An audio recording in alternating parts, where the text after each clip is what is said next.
الحمدللہ رب العالمین والصلاة والسلام علی رسولہ الکریم یا سیدی یا خاتم النبیین والمرسلین۔ محترم ناظرین و سامعین، دورہ تفسیر القرآن جاری ہے اور ہم سورہ بقرہ کی آیت نمبر 6 اور 7 کی تفسیر آپ کے سامنے پیش کر رہے ہیں اور اس کا آج سبق نمبر 78 ہے۔ آیت نمبر 6 اور 7 میں اللہ تبارک و تعالیٰ نے کافروں کا ذکر کیا اور ان کی شدت کا ذکر کیا اور اس پر پھر اللہ تبارک و تعالیٰ نے ختم اللہ علی قلوبہم وعلی سمعہم وعلی ابصارہم، یعنی کہ پھر اللہ نے خود سے مور لگا دی ہے۔ تو اسی عنوان پر ہم آج گفتگو کریں گے۔ تو گفتگو کا باقاعدہ آغاز کرنے سے پہلے آپ سے یہ گزارش ہے کہ چینل کو سبسکرائب کر دیں، ویڈیو کو لائک اور شیئر ضرور کیا کریں اور کمنٹ سیکشن میں اپنی رائے سے بھی آگاہ کیا کریں، اور اگر آپ کو کوئی سوال درکار ہے تو وہ اس کے لیے بھی آپ کمنٹ کریں، اور اگر کوئی چاہتے ہیں آپ کے ہماری اصلاح کرنا یا ہماری غلطی کوئی آپ تلاش کرنا چاہتے ہیں یا نکالنا چاہتے ہیں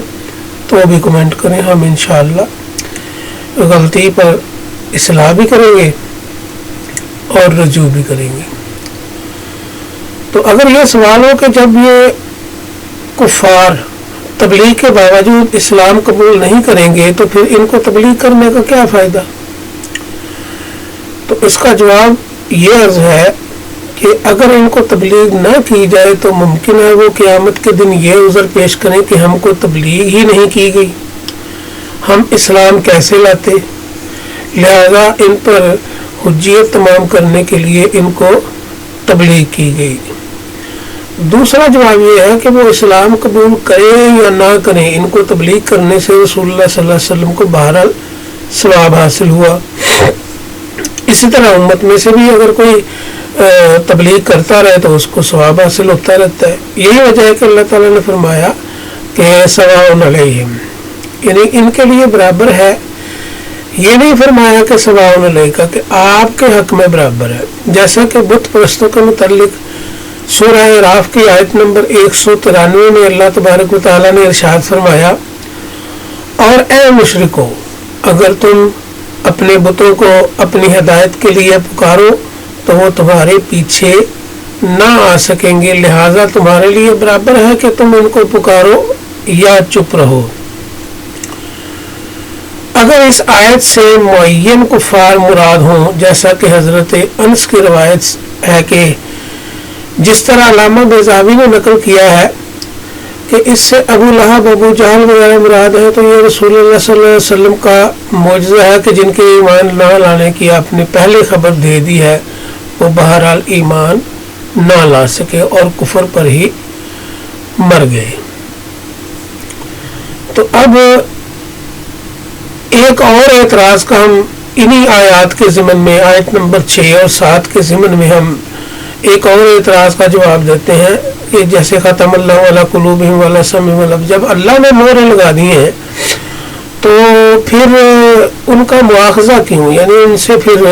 سزا و جزا کا کیا تعلق اور کیا لین دین بنتا ہے۔ تو اس جگہ یہ اعتراض کہ جب اللہ تعالیٰ نے کفار کے دلوں اور کانوں پر مہر لگا دی اور ان کی آنکھوں پر پردے ڈال دیے تو ان کے لیے اسلام کے دلائل پر غور و فکر کرنا اور اس کو سننا اور دیکھنا ممکن نہ رہا۔ تو اس صورت میں اگر وہ ایمان نہ لائے تو اس میں ان کا کیا قصور ہے، تو جواب پیش خدمت ہے کہ جب کفار اپنے باپ دادا کی اندھی تقلید میں راسخ ہو گئے، کفر اور معصیت سے والہانہ محبت کرنے لگے اور ایمان اور عبادت الہی کو بہت برا جاننے لگے اور اسلام کے دلائل میں غور و فکر کرنے سے اعراض اور امتناع پر ڈٹے رہے اور اپنی بے جا ضد اور ہٹ درمی سے باز نہ آئے تو اللہ تعالیٰ نے ان کی اس سرکشی اور ہٹ درمی کی سزا میں ان کے دلوں پر اور دماغوں کو ایسا بنا دیا کہ وہ قبول حق کے قابل نہ رہے اور کان حق کی سماعت سے عاری ہو گئے۔ اس کیفیت کو اللہ تعالیٰ نے ان کے دلوں اور کانوں پر مہر لگانے کے ساتھ تعبیر فرمایا ہے، اور انسان کی آنکھ خارج میں ہے اور اپنے نفس میں جس صلاحیت سے دلائل توحید دیکھتی ہے، ان کی آنکھوں سے وہ صلاحیت سلب کر لی اور اس کو ان کی آنکھوں پر پردہ کے ساتھ تعبیر فرمایا، ورنہ اسی طور پر ان کے دلوں اور کانوں پر کوئی مہر تھی اور نہ ان کی آنکھوں پر کوئی پردہ تھا۔ جیسا کہ ہم ایک باپ اپنے اولاد کو اس نافرمان اولاد کو بار بار روکنے کی کوشش کرتا ہے، مگر وہ راہ ہدایت سے ہٹتا ہی چلا جاتا ہے، حتیٰ کہ وہ پھر اپنی ہٹ درمی اور اکڑ میں اس قدر آگے بڑھ جاتا ہے کہ وہ اپنے راستے کی طرف چل پڑتا ہے اور گھر سے نکل جاتا ہے، بھاگ جاتا ہے، پھر چور اچکا بن جاتا ہے، پھر اس کا متعلق پھر باپ کی ہدایت کوئی اہمیت نہیں رکھتی، پھر اس کا دل جو ہے وہ اپنے راستے پر چل پڑتا ہے۔ اللہ تعالیٰ نے کفار کی مسلسل ہٹ درمی اور عناد کی سزا میں ان سے قبول حق کی استعداد سلب کر لی، اور اس کو اللہ تعالیٰ نے حسب ذیل سورہ نحل کی آیت نمبر 108 میں تباہ وال افعال اور اقصا سے تعبیر فرمایا کہ یہ وہ لوگ ہیں جن کے دلوں اور کانوں پر اور آنکھوں پر اللہ نے مہر لگا دی ہے۔ اسی طرح سورہ کہف کی آیت نمبر 28 اللہ تعالیٰ نے ارشاد فرمایا کہ اور آپ اس کی اطاعت نہ کریں جس کا دل ہم نے اپنی یاد سے غافل کر دیا۔ پھر سورہ مائدہ کی آیت نمبر 13 اللہ نے ارشاد فرمایا کہ تو ان کی اتنی بڑی عہد شکنی کی وجہ سے ہم نے ان پر لعنت کی اور ان کے دلوں کو سخت کر دیا۔ تو ہم نے یہ بیان کیا ہے کہ اللہ تعالیٰ نے کفار کی سرکشی اور ہر درمی کی وجہ سے بطور سزا ان کے دلوں اور کانوں کو قبول حق کے قابل نہ رہنے دیا، اور اس کی دلیل جو ہے وہ سورہ نساء کی آیت نمبر 155 اور 156 میں اللہ تعالیٰ کچھ اس طرح ارشاد فرماتا ہے کہ پھر ان کے عہد توڑنے، اللہ کی آیات کا انکار کرنے، انبیاء علیہ السلام کو ناحق قتل کرنے اور یہ کہنے کی وجہ سے کہ ہمارے دلوں پر غلاف ہے، یہ غلاف نہیں بلکہ اللہ نے ان کے کفر کی وجہ سے ان کے دلوں پر مہر لگا دی، تو ان میں سے ایمان نہیں لائیں گے مگر تھوڑے، اور ان کے کفر اور مریم پر بہت بڑا بہتان باندھنے کی وجہ سے بھی۔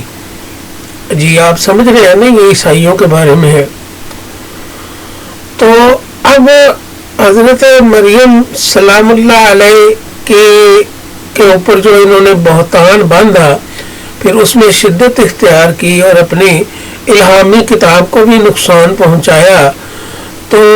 اب ان کے پاس تھا تو کچھ نہیں، تو یہ ہدایت کہاں سے حاصل کرتے؟ تو اس لیے اپنی شدت اور ہٹ درمی کی بنا پر اللہ تبارک و تعالیٰ نے مہر کا اظہار فرمایا ہے کہ وہ بس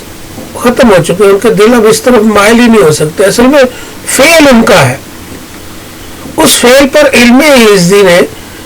اللہ تبارک و تعالیٰ نے اپنے علم یزدی کے مطابق قرآن پاک میں آگاہ فرمایا۔ اب یہ واقعہ جو ہے یہ تو قرآن پاک کے نازل ہونے سے پہلے کا ہے۔ اسی طرح سورہ انفال کی آیت نمبر 23 میں اللہ تبارک و تعالیٰ نے ارشاد فرمایا ہے کہ اور اگر اللہ ان میں کوئی بلائی جانتا تو ضرور سنا دیتا۔ ان میں کوئی خیر تو نظر نہیں تھی آ رہی، ہاں جی، تو پھر مہلت تو ختم نہیں تھی ہوئی۔ اسی طرح سورۃ المطففین کی آیت نمبر 14 میں اللہ تبارک و تعالیٰ نے ارشاد فرمایا کہ ہرگز نہیں بلکہ ان کے کرتوتوں نے ان کے دلوں پر زنگ چڑھا دیا ہے۔ تو اللہ تبارک و تعالیٰ خود قرآن پاک میں جا بجا ان اعتراضات کے جوابات ارشاد فرما رہا ہے کہ یہ فعل ان کا ہے۔ امام ابن ماجہ اپنی سند کے ساتھ روایت کرتے ہیں کہ حضرت ابو ہریرہ رضی اللہ تعالی عنہ بیان کرتے ہیں کہ رسول اللہ صلی اللہ علیہ وسلم نے فرمایا کہ جب مومن کوئی گناہ کرتا ہے تو اس کے دل میں ایک سیاہ نشان ہو جاتا ہے، پس اگر وہ توبہ کرے، اس گناہ سے باز آئے اور استغفار کرے تو اس کا دل صاف ہو جاتا ہے، اور اگر وہ زیادہ گناہ کرے تو وہ سیاہ نشان زیادہ ہو جاتا ہے، اور یہی وہ زنگ ہے جس کا اللہ تعالیٰ نے اپنی کتاب میں ذکر فرمایا ہے۔ یہ سورہ